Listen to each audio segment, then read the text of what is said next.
Kadish, a person that say Kadish needs to put his legs together and say Kadish, mamash like we stand on Tfilat Shmona Esrei, we have to say the Kadish the same thing. It also applies to the Chazan. Some Chazanim, they start the Kadish and even walking, doing the Kadish. It's of course not right to do so. We have to stand and say the Kadish because it's a big praise. Another halacha regarding Kadish is when we don't have a minyan, usually there is the first Kadish before Hodu. After you do the Korbanot, there's one Kadish that we say Kadish al Israel, which is, by the way, very important for especially those who make Kadish for someone that passed away.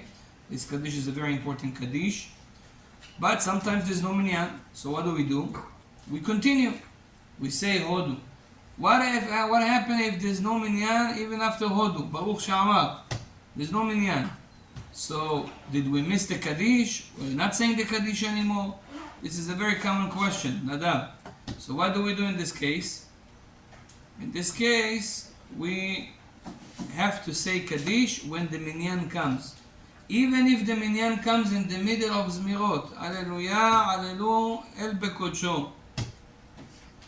You stop after the Tehillim and you say Kadish al Israel and then you continue because this Kadish is very important and we don't want to. If you go to Ishtabach, that's it. But if you are before Ishtabach, מה החלק?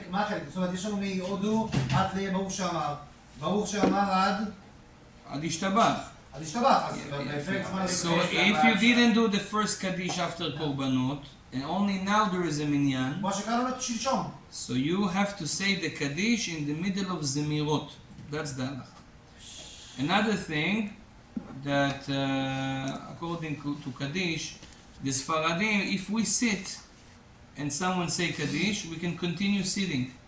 No problem. Ashkenazim needs to stand. But we follow the halakha that said that you can sit. However, if you were standing and they started to say Kadish, you're not allowed to sit. Now some people, Rabbi say in Alichot Olam, they see that, the Chazan is getting to the Kadish, so they sit down kaha very fast, right before he starts the Kadish. He says it's not good to do so. It's showing a little bit of disrespect to the Kadish. Okay, if you are a little bit before, you sit down, and then they start to say the Kadish, fine. But to do it like so quickly, right before the Kadish starts, to sit down, that's not a proper thing to do. Bezrat Hashem, to give the respect for the Kadish. Baruch Adonai Le'olam, Amen ve'Amen.